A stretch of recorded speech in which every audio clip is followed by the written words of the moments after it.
What's up, y'all? This is your girl, Jay Rene with Prison Ride Radio. I hope that you're doing well. This evening, we have a brother by the name of Kenny Collins on the phone. He's saying he's wrongfully convicted. We're going to holler at him, break it down, so he can present it to us so we know what's going on with him, so we can give him our support. All right. Hey, brother, how you doing? I'm doing okay. Thank you very much for having me. Yeah, most definitely. I appreciate you for taking the time to come to our platform and share what's going on with you. Hopefully we can shed some light on it and get some eyes on the case. So we're going to jump right into it, all right? No doubt. All right, so tell the people a little bit about yourself and where you from. Okay, my name is Kenny Collins, and I'm from, originally from, I was born in Raleigh, North Carolina, but I was raised in Baltimore City. I'm one of five siblings, two sisters and three sisters and two brothers. And we was raised predominantly, it started off in West Baltimore, and then we moved to East Baltimore and off of Harford Road in 1970. And at that time, it was proclaimed as the most violent area in whole East Baltimore. So, I'm just like many other young kids, coming up in the minority poor communities that's being plagued with all them drugs and guns. And so I was just basically, got caught up trying to, I took on a role as a family protector over against all the violence that we had that we been exposed to when we come outside our house. And so I just got caught up trying to get our family out of it. And so, but at the same time, I was basically trying to actually live my life right. And I was well liked and well loved in the community by everybody. And the majority of the males and the females, everybody always called me by my own name since elementary. And so I got along with everybody in the neighborhood. So that was a good thing, coming up despite all the violence that I was being plagued with. Right.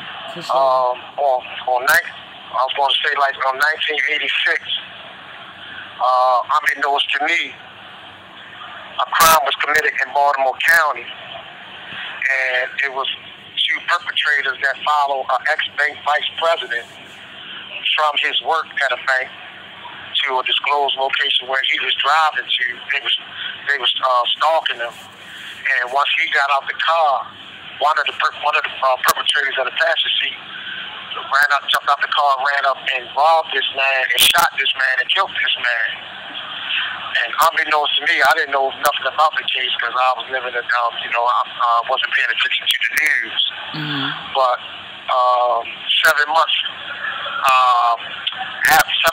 after that, from that being posed on the news, unbeknownst to me, the homicide detectives had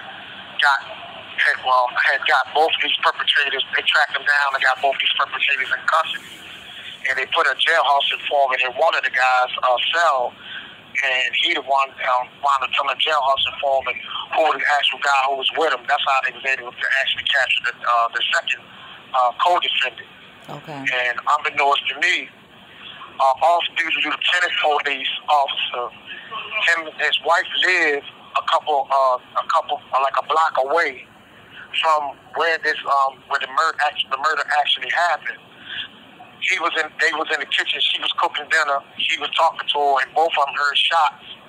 So he ran out of the house and told her to call it in.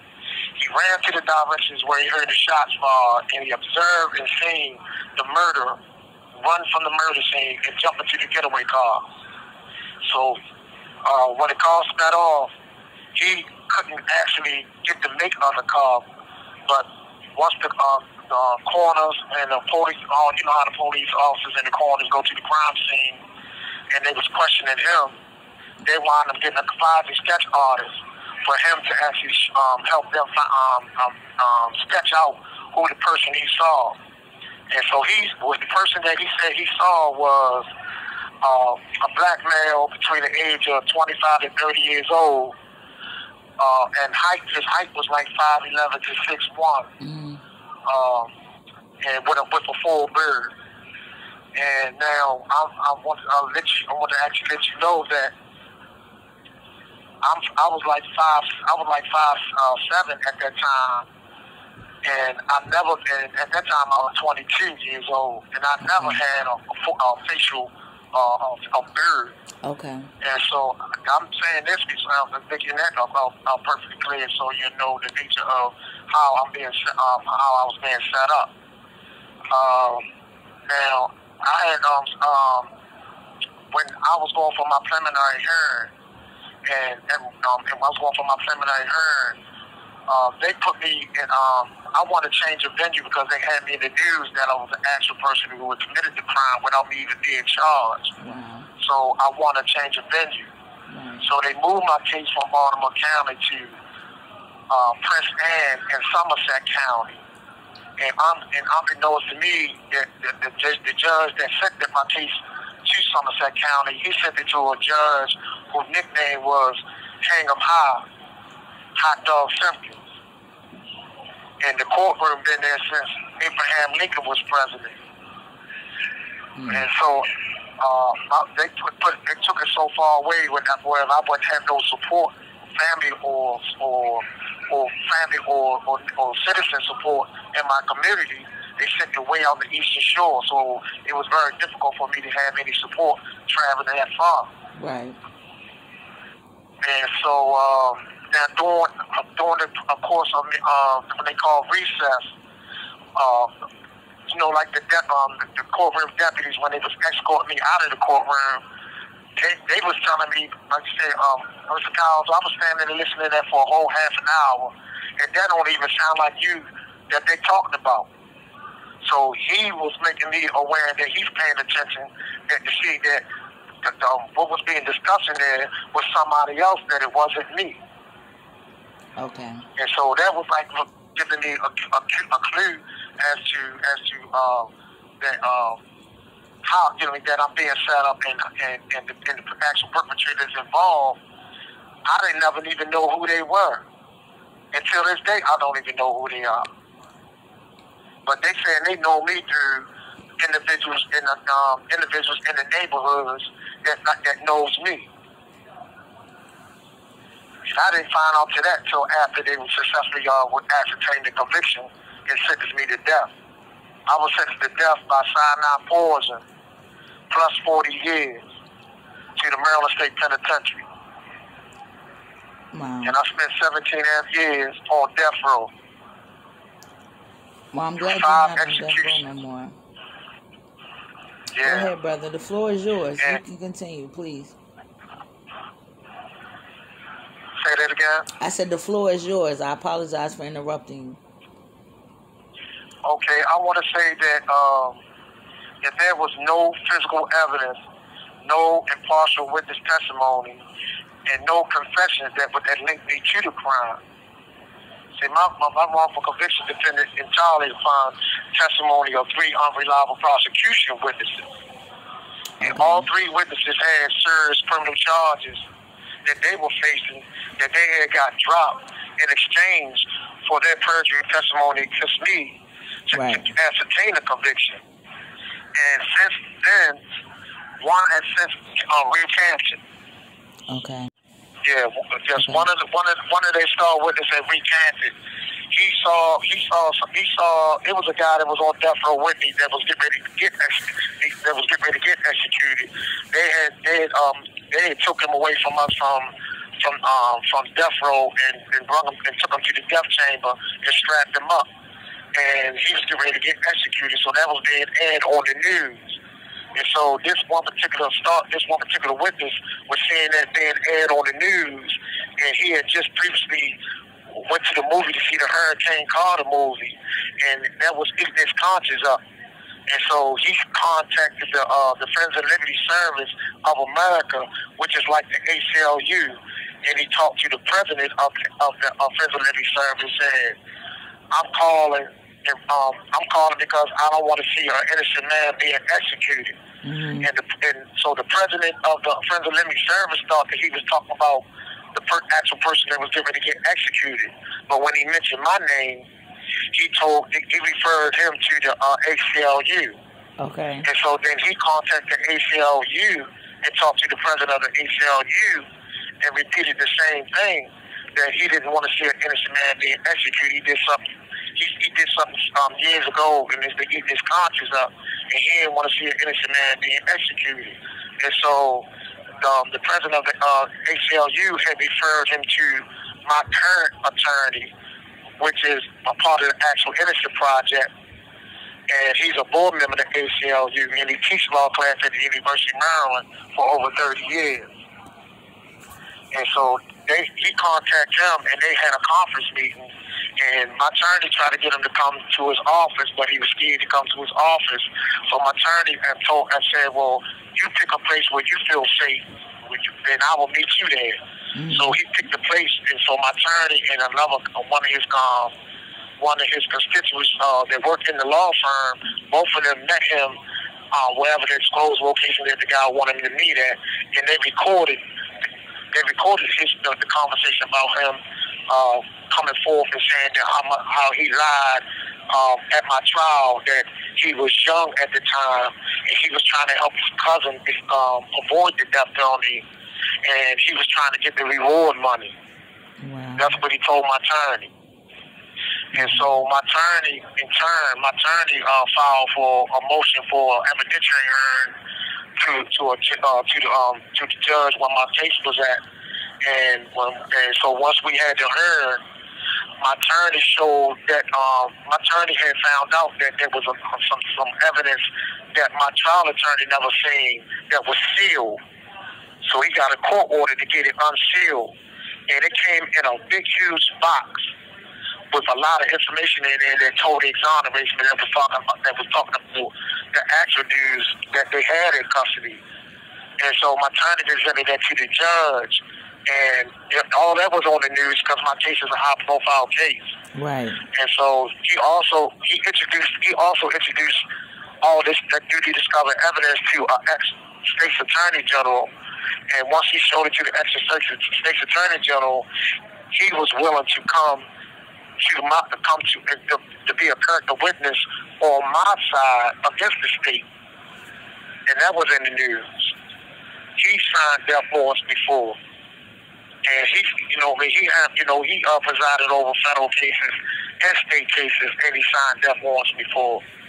And when he came to court on my behalf, he got on the stand and told that judge, he said, "Let me make myself perfectly clear. In my whole entire professional career, never once have I ever got personally involved in no federal nor state case." He said that I was informed by the alarming nature of Kenny Collins' case by a third party, and when they showed me the evidence that's being presented in this court today, I couldn't believe that the state was able to charge Kenny for this crime that he had nothing to do with, no evidence against him. So he's saying, I'm here because I want to see how the state explain to you, Honor, what discussions they had behind closed doors to all of a sudden charge me when they already had both perpetrators in custody with their omissions that they were together. The day the murder occurred, the time the murder occurred, and after the murder occurred. And one of them stayed a night over the other one's house watching Benny Hill. Wow, that's a lot.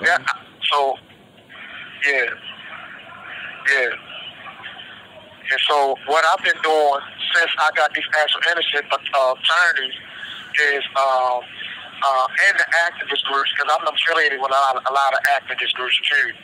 The Champion and the Death Penalty. I'm affiliated with a lot of the Restore the Justice Initiative under President Walter.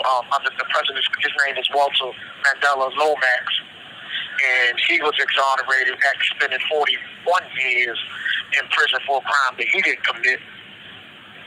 And legislators enacted the Walter Lomax wrongful conviction bill, that anybody who was wrongfully convicted, that they would be compensated for their wrongful convictions. Right.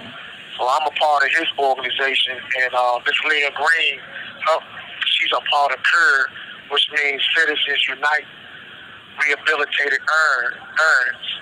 Okay. And so I'm affiliated with multiple different type of activist groups since I've been fighting this journey, because I've been trying to promote promote the evidence in my case. I've been like networking that. Yeah, most definitely, bro. Well, I want to say I'm glad that you're no longer on death row. Definitely 100% with that. So let me ask you, when it came in your case with your lawyer, did you have good counsel? Was he just fell through, or? No. Okay. No, I didn't have good counseling. My trial attorney, unbeknownst to me, was suffering from a mental ailment that he supposed to have been on medication before he even take any clients. Mm-hmm. And my death sentence actually got overturned on ineffective assistance counsel because my trial attorney, he never called any witnesses, and he never called any witnesses, and he never had any help assisting him in prepping my case for trial. In all death penalty cases in the whole United States,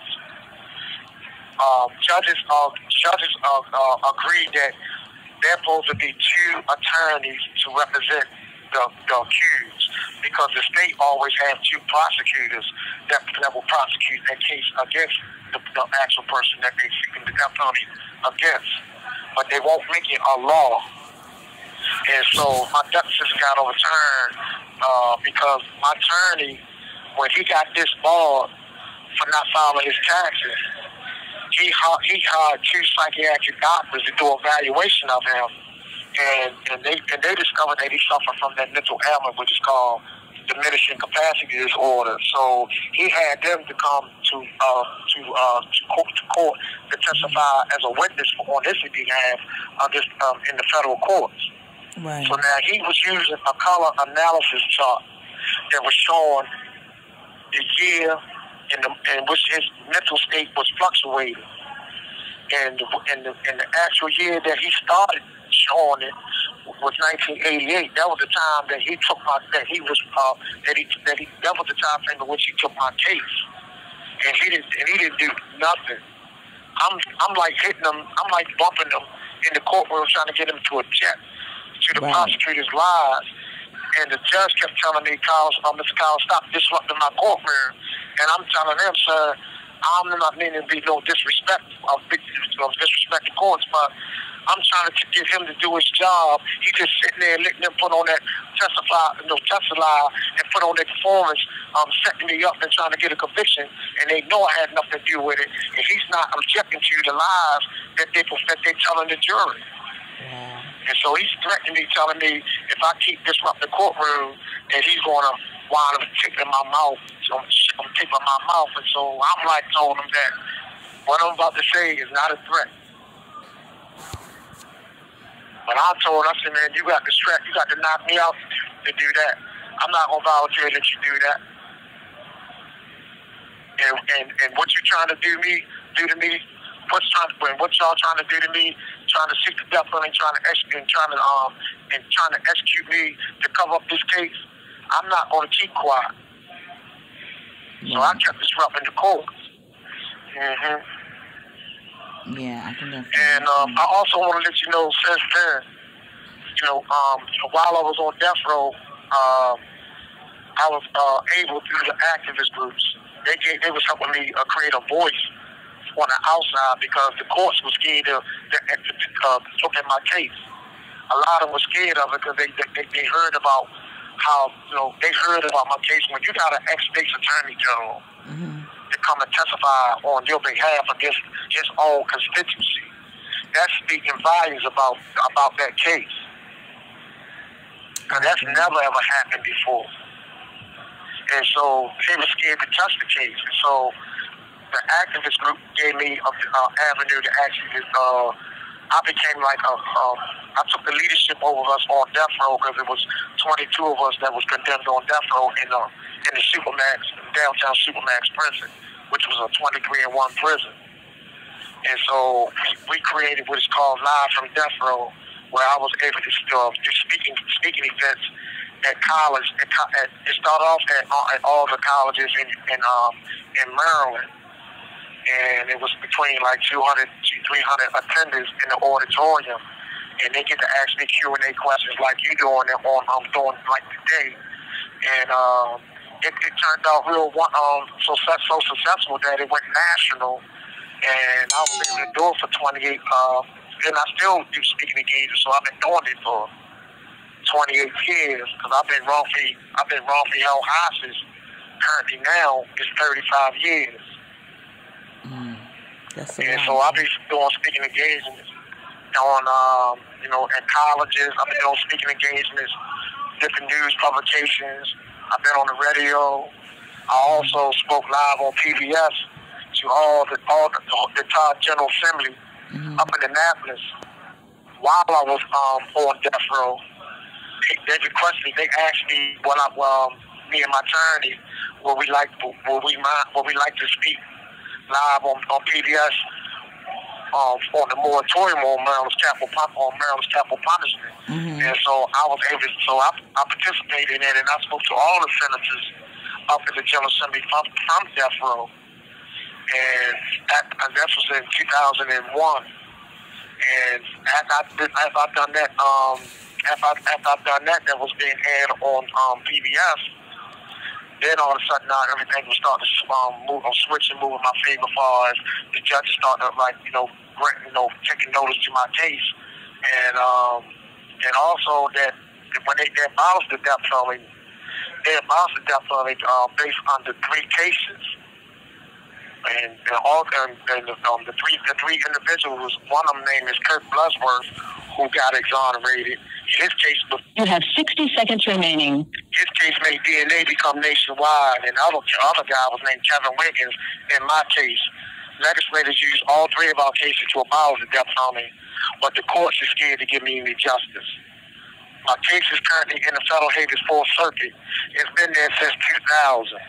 This judge scared to make a ruling on my case either way, either deny me or grant it. She's scared to even touch my case. So you have 30 seconds remaining. So right now I got a clemency petition I got going to the governor. I'm trying to put pressure on the governor to grant me clemency. Okay. So I need y'all support in helping me generate that heat. Okay, for sure, bro. We're gonna make sure we put it out there and get it circulating. Thank you. I appreciate that. And it's an honor. I really do thank you for allowing me the opportunity to speak. You're welcome.